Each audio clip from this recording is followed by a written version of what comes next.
Reading from the book of Deuteronomy.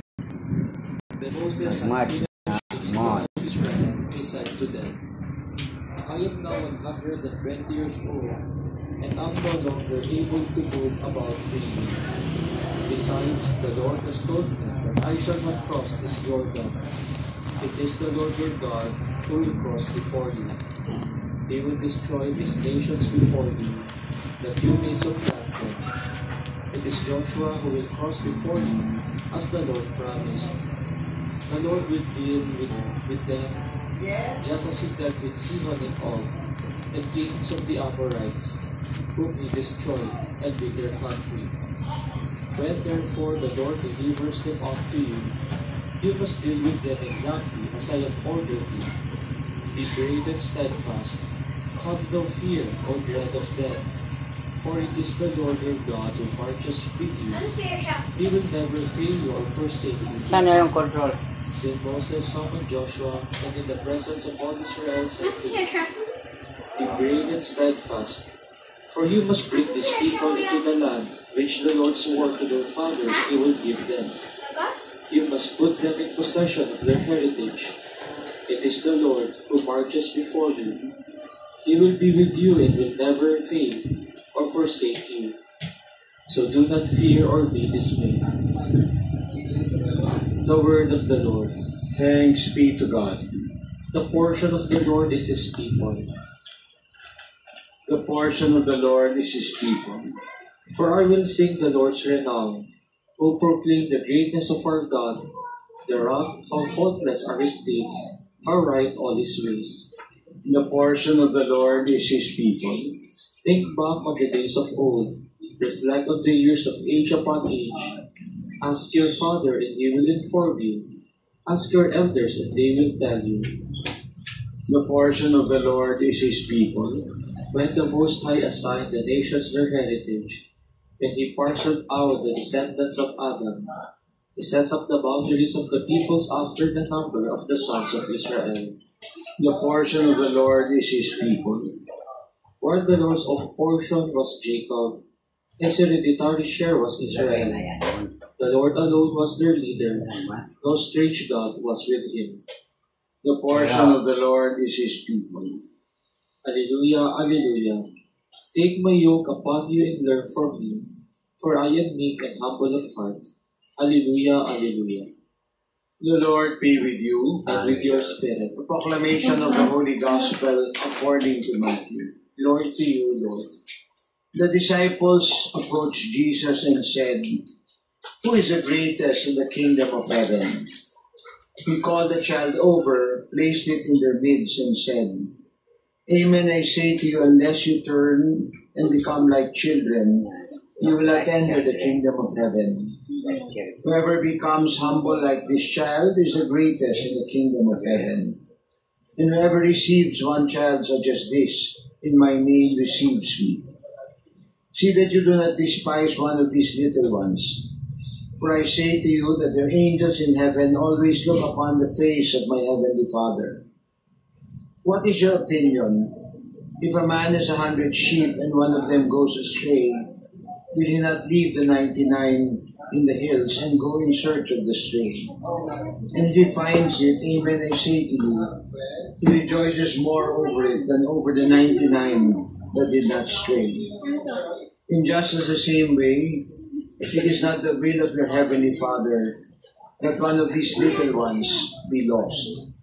My dear brothers and sisters, the Gospel of the Lord. Praise to you, Lord Jesus Christ.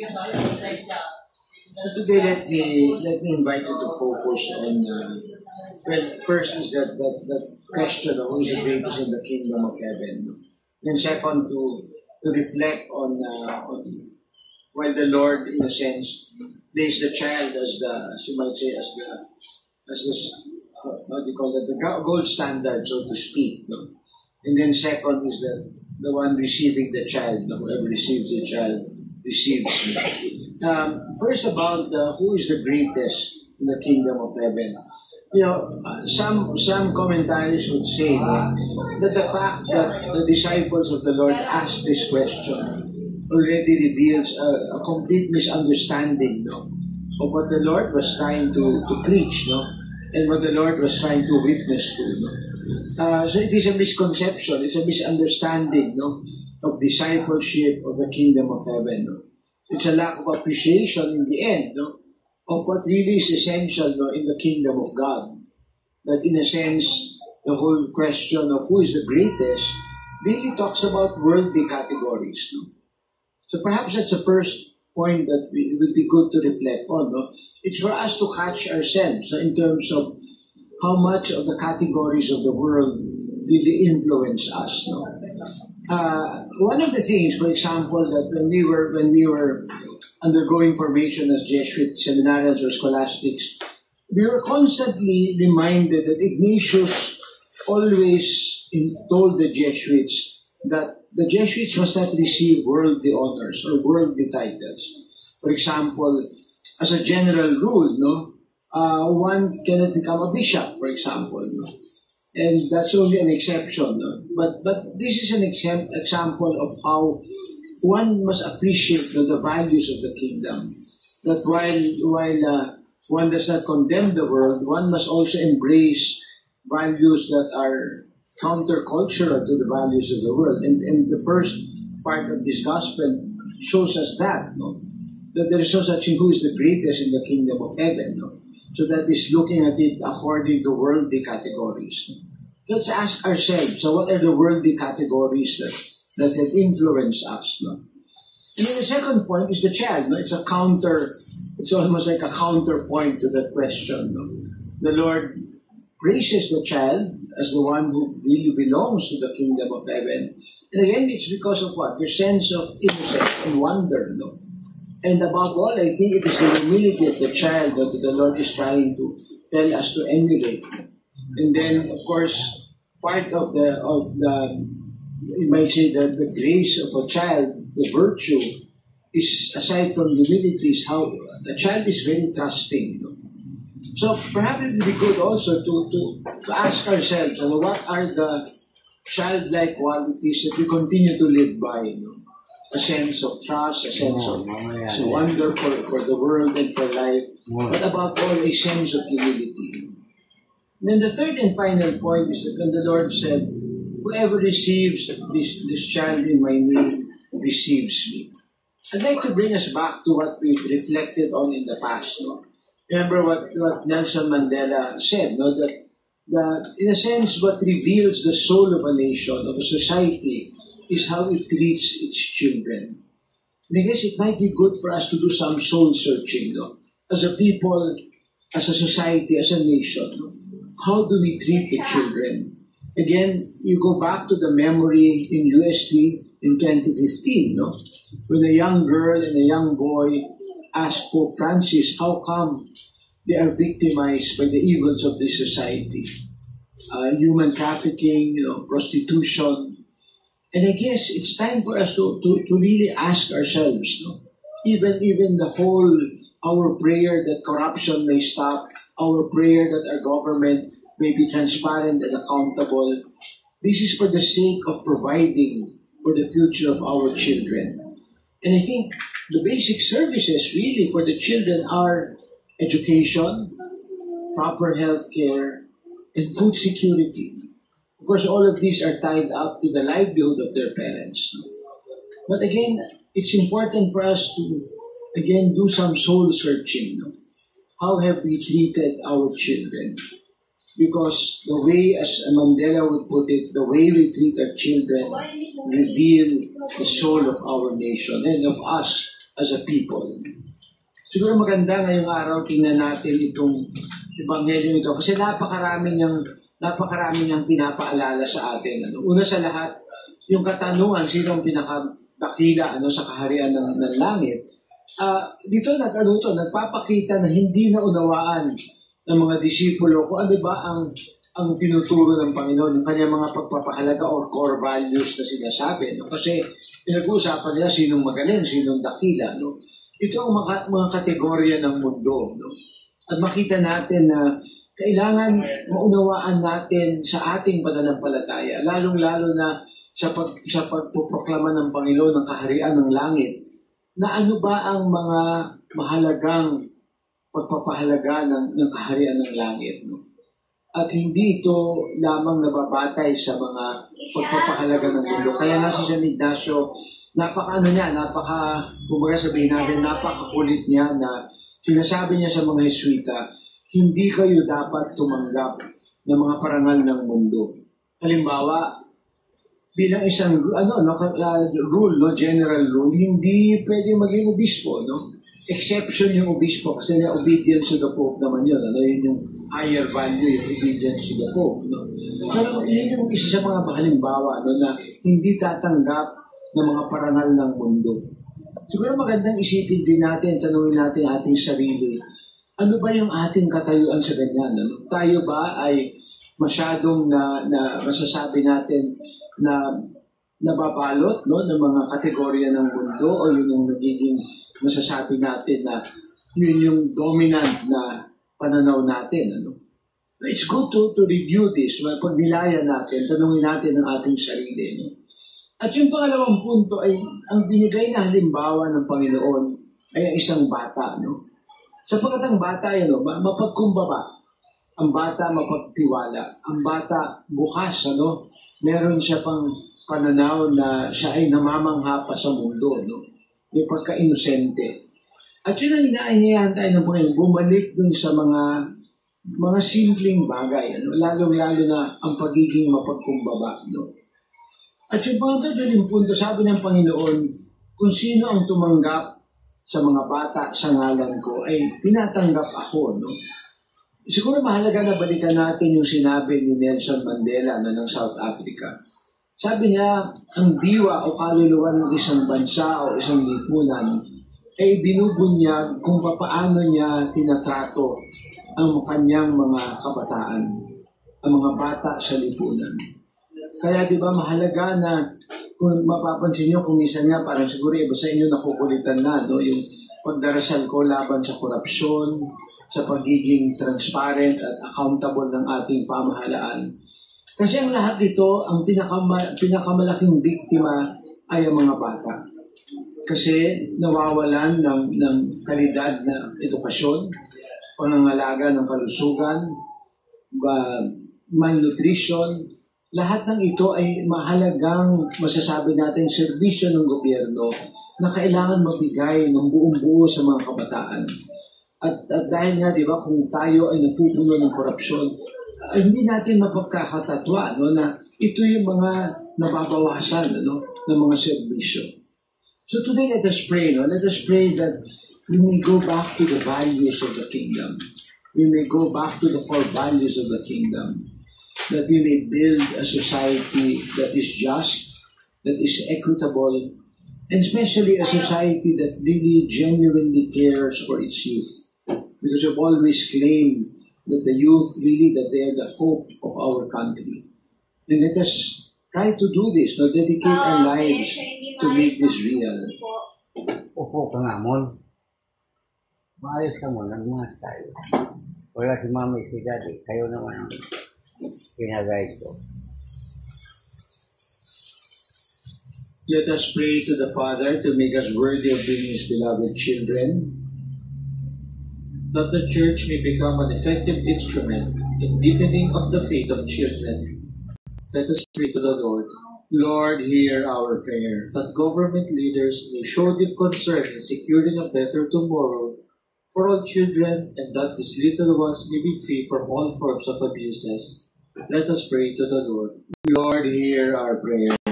That parents may nurture their children in good moral values and give them proper training and education. Let us pray to the Lord. Lord, hear our prayer. And let us remember let us pray for all the intentions commended to our prayers at this Mass. And we continue to pray for peace, especially in the troubled areas in the world. We pray for peace in our own country, especially praying for peace and order in our communities. Let's also pray for our leaders in government, in the private sector, in the church. Let us pray that they may have genuine servant leaders, especially in government, and that they may work together to put an end to corruption in government. And let us also pray that they may build a transparent and accountable government. And let us pray also for the 20th Congress, that they may finally pass a bill to put an end to political dynasties. And let's also pray that the Lord may renew in our hearts, to send the Spirit to renew in our hearts the grace of hope during this Jubilee year of hope, individually, as families, as communities, as a nation, and as a church. We pray especially also for Pope Leo and all our bishops. For this, let us pray to the Lord. Lord, hear our prayer.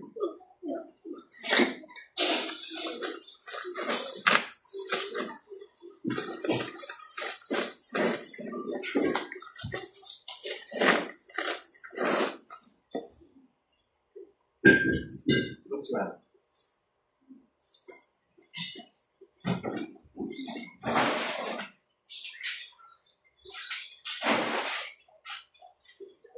Pray, my dear brothers and sisters, that this our sacrifice may be made acceptable to God Almighty Father. May the Lord accept the sacrifice at your hands for the praise and glory of His name, for our good and the good of all His holy church.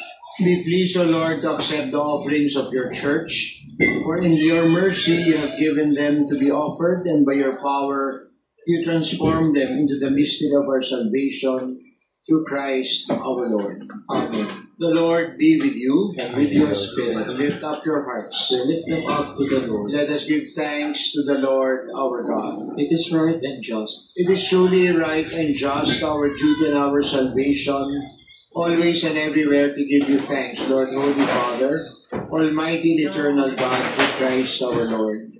With love we celebrate His death. With living faith we proclaim His resurrection. With unwavering hope we await His return in glory. And so with all the angels and saints we praise you, as without end we acclaim.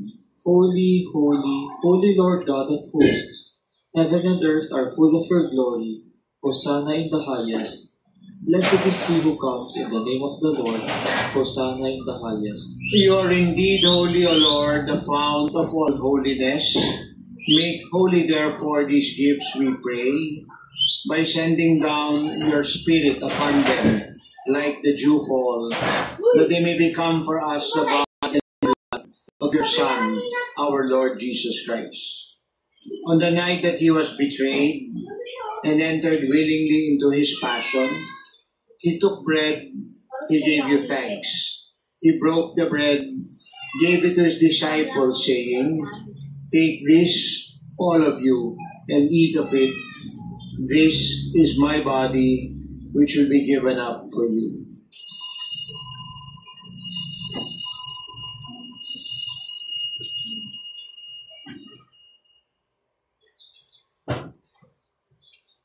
In a similar way, when supper was ended, He took the chalice, again He gave you thanks and praise. He gave the chalice to His disciples, saying, "Take this, all of you, and drink from it. This is the chalice of my blood, the blood of the new and everlasting covenant. It will be shed for you and for all, for the forgiveness of sins. Do this in memory of me."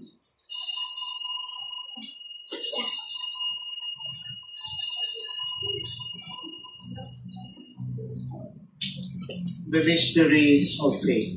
We proclaim your death, O Lord, and profess your resurrection until you come again.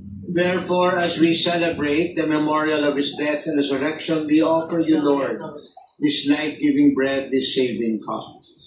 We thank you for counting us worthy to stand in your presence and minister to you. Humbly we pray that partaking of the body and blood of Christ, we may be gathered into one by the Holy Spirit. Remember, Lord, your church spread throughout the world, and bring her to the fullness of charity, together with Leo, our Pope, Elias, our Bishop, the clergy, the entire people your Son has gained for you. Accept, Father most holy, all the intentions commended to our prayers at this Mass. Remember also our brothers and sisters who have fallen asleep in the hope of the resurrection, and all who have died in your mercy. Welcome them, Lord, into the light of your face. have mercy on us all, we pray. That with the Blessed Virgin Mary, Mother of God, with Saint Joseph, first spouse, with the blessed apostles and all the saints who have pleased you throughout the ages, we merit to go heirs to eternal life and praise and glorify you through your Son, Jesus Christ. Through him, with him, and in him, in the Holy Spirit, all glory and honor is yours, Almighty Father, forever and ever. Amen. At the Savior's command, informed by divine teaching, we dare pray. Our Father who art in heaven, hallowed be your name. Your kingdom come, your will be done, on earth as it is in heaven. Give us this day our daily bread, and forgive us our trespasses, as we forgive those who trespass against us. And lead us not into temptation, but deliver us from evil. Deliver us, Lord, from every evil, and grant us peace in our day. In your mercy, keep us free from sin, and protect us from all anxiety, as we wait in joyful hope for the coming of our Savior Jesus Christ. For the kingdom, the power, and the glory are yours, now and forever. Lord Jesus Christ, you said to your apostles, I leave you peace, my peace I give you. Lord, permit you not to look on our sins, but on the faith of your church, and grant us the peace, the unity and the joy of your kingdom, to live forever and ever. Amen. May the peace of the Lord be with you always. With your faith. And let us offer each other the sign of peace. Lamb of God, You take away the sins of the world, have mercy on us. Lamb of God, you take away the sins of the world, have mercy on us. Lamb of God, you take away the sins of the world, grant us peace. my dear brothers and sisters, behold the Lamb of God, behold him who takes our sins, sin of the world. Happy are we all called to share in the supper of the Lamb.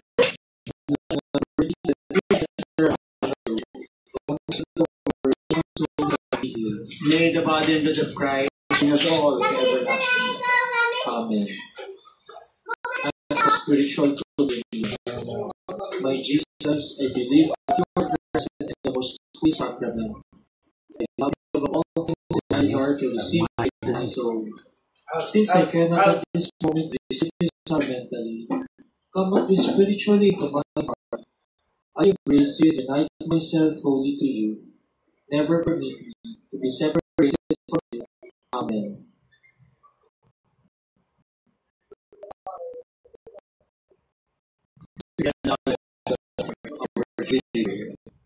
Loving Father, humbly and joyfully come before you, as we continue our pilgrimage in the Jubilee year of hope. We stand before you, confident that hope does not disappoint, because your love has been poured out into our hearts. As we face the many challenges and trials in our world today, most especially in our beloved country, the Philippines, help us remember that in the darkness and starkest place of death, Jesus Christ, our Savior, entered into the from death by salvation to love. That He takes our suffering, our misery, and death. This enters for us. Here is where hope and new life is made. As believers, this is our anchor and our strength. Love generates hope because hope is Jesus, who works within and around us. Bless us with this love and hope. As we continue our journey to Jubilee year as pilgrims of hope, may we draw guidance and inspiration from the exhortation of our bishops. May we not give up on one another in our country, for God does not give up on us. There is hope, may pag-asa, and St. Paul counsels us, and let us not grow weary of doing evil, for in due season we will reap if we will up. Amen. And let us pray. May communion in your sacrament that we have consumed save us, O Lord, and confirm us in the light of your truth through Christ our Lord. Amen. The Lord be with you. And with your spirit. May Almighty God bless us, the Father and Son, and the Holy Spirit. Amen. Our Majesty ascended, let us go in peace. Thanks be to God. Maraming Salamat and have a good day. Father, Son, and the Holy Spirit. Also, our together, our and sacrifice and sacrifice. Pray that Jesus, our Father, who art in heaven, hallowed be thy name. Thy kingdom come, thy will be done on earth as it is in heaven.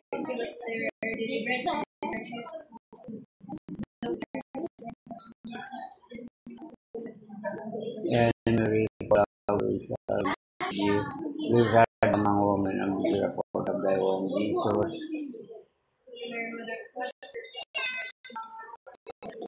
Glory be to the Father, to the Son, and the Holy Spirit.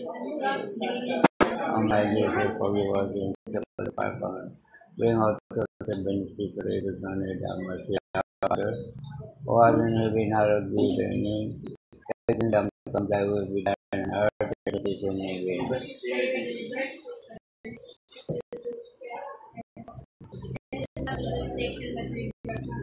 And Mary, full of grace, the fruit of thy womb, Jesus. Glory be to the Father, to the Son, and the Holy Spirit. O my Jesus, forgive us your Father. O art in heaven, hallowed be thy name, thy kingdom come, thy will be done on earth as it is in heaven.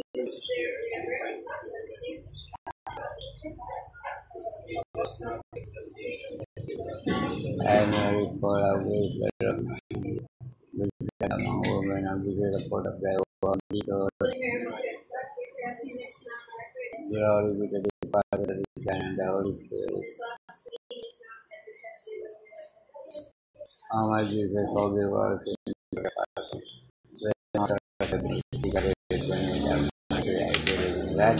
Father, may take the faith of above and I believe in Jesus Christ, Son of God. I go to the power of the Holy Spirit. One of the Mary, one of the first to guide and was worthy. It came to the in the third year of the yes, into the right hand of Father. I'm being the Kamjak to the Holy Spirit, the Holy Spirit. Communion has been a forgiveness. Resurrection of God and life of the Holy Spirit. Father, the Son, and the Holy Spirit. Amen. Good night. Yeah. Yeah.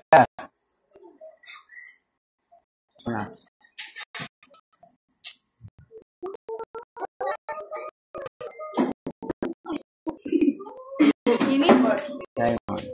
Simon.